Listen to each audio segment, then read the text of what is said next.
बच्चों को सम्मान समारोह का जो कार्यक्रम है वो भी लगातार चल रहा है और इस बीच मैं अपनी बात आप लोगों के बीच रखने का मुझे मौका मिला इस निवेदन के साथ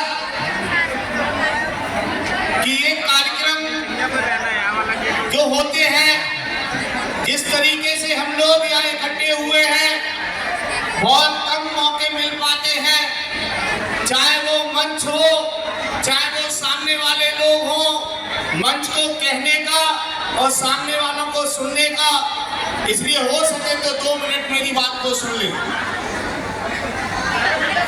आज इस संबल की टीम द्वारा सम्मान समारोह का जो आयोजन हुआ है, आज इसके मुख्य अतिथि प्रजापति समाज की आन बान शान, इस प्रदेश में 2 बार एमएलसी रहे, 1 बार कैबिनेट मंत्री रहे, 2 बार दर्जा मंत्री रहे और समाजवादी पार्टी के वरिष्ठ नेता आदरणीय बड़े भाई दयाराम प्रजापति जी, उनके साथ साथ प्रदेश में दर्जा मंत्री रहे आदरणीय रमेश प्रजापति जी, अलीगढ़ से चलकर आए पूरनमल प्रजापति जी, मुरादाबाद से चलकर आए राजकुमार प्रजापति जी और सभी सम्मानित साथी हमारे भैया जी जयपुर से चलकर हमारे बीच में आए हैं मोहनलाल प्रजापति जी, सभी साथियों का अभिनंदन करते हुए बस इतनी बात कहना चाहूंगा कि इस देश के अंदर जिस तरीके से प्रजापति समाज का मान सम्मान अवमान, जैसा कि अभी राजकुमार जी कह रहे थे कि 2027 में प्रजापति समाज के लोग इतने एकत्रित हो जाना कि कम से कम 5 से 10 विधायक बना देना, वो इसीलिए कह रहे थे क्योंकि जानते हैं शिक्षा के बाद अगर कोई ताकत है तो इस राजनीति है। इसके लिए मैं एक बात कहना चाहूंगा, इस प्रदेश के अंदर केवल 7 जिलों के अंदर राजभर समाज आता है, इस प्रदेश के अंदर मात्र 5 जिलों के अंदर निषाद समाज आता है, इस प्रदेश के अंदर केवल 6-7 जिलों में कुर्मी पटेल समाज आता है। लेकिन आप देख लीजिए उनकी हिस्सेदारी कितनी है और प्रजापति समाज की हिस्सेदारी कितनी है। बात जब भी हिस्सेदारी की होती है तो हिस्सेदारी की बात पर मुझे अभी 4 महीने का पहला प्रकरण याद आ रहा है, जिसमें जिले के जिला अध्यक्ष आदरणीय सोमपाल प्रजापति जी को दिल्ली के जंतर मंतर पर जब हम धरना प्रदर्शन देने जा रहे थे तो वहां दिल्ली की पुलिस द्वारा उठा करके जेल में डाल दिया गया था। ये बात संभल के कितने लोगों को पता है? हाथ खड़ा करके बताइए।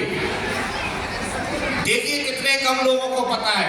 ये आपके ही जिले के जिला अध्यक्ष है सोमपाल जी। हम लोग दिल्ली में थे, दिल्ली में हमको लोगों पर लाठियां पड़ने का काम किया था और सोमपाल जी और उनके 17 साथियों को, हमारे 17 जातियों को जेल में डालने का काम किया गया था। वो केवल और केवल इसलिए क्योंकि भागीदारी का मांगने का काम किया था। तो दोस्तों साथियों, चूंकि कार्यक्रम बहुत लंबा है, वक्ता बहुत कम है, मैं बस इतनी बात कहना चाहता हूँ। कई बार मैं इस मंच से कह चुका हूँ, उस बात को फिर कहूंगा कि शिक्षा वो श्रेणी का दूध है, जो पीता है वो दहाड़ता है, जो पीता है वो दहाड़ता है। बस इतनी बात कहते हुए अभी मैंने 3-4 जातियों का उदाहरण आप लोगों के बीच में दिया कि एक ताकत बन जाइए और जो समाज का जो व्यक्ति जिस पार्टी में आगे बढ़ रहा है उसको समर्थन देने का कार्य किए और उसे आगे बढ़ाने का काम कीजिए। क्यों? क्योंकि जब तक भागीदारी नहीं मिलेगी, जब तक हिस्सेदारी नहीं मिलेगी, जब तक हम ताकत में नहीं आएंगे, तब तक हमारा विकास नहीं होगा।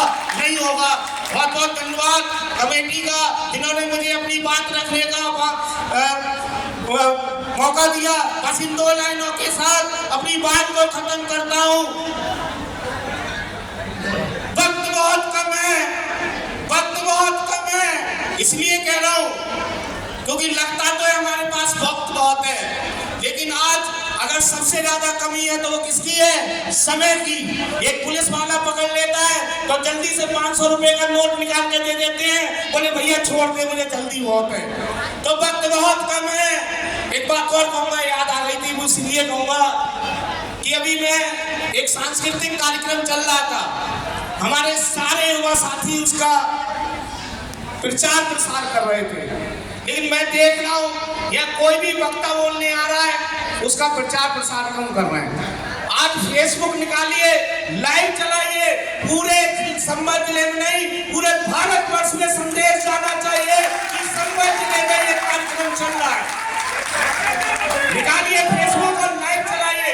ऐसा कौन बच्चा है, कौन व्यक्ति नहीं है जो फेसबुक नहीं चलाता है, लेकिन जिस सांस्कृतिक कार्यक्रम को वो आस्था का विषय था वो अच्छी बात है, लेकिन ये भी बता दीजिए लोगों को कि आज प्रजापति समाज जाग चुका है और संभल के अंदर भैतोई के अंदर कार्यक्रम चल रहा है। तो मैं इन 2 लाइनों के साथ बात खत्म करना चाहूंगा।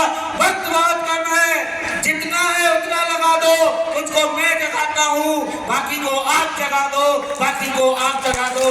जय प्रजापति, जय प्रजापति। धन्यवाद।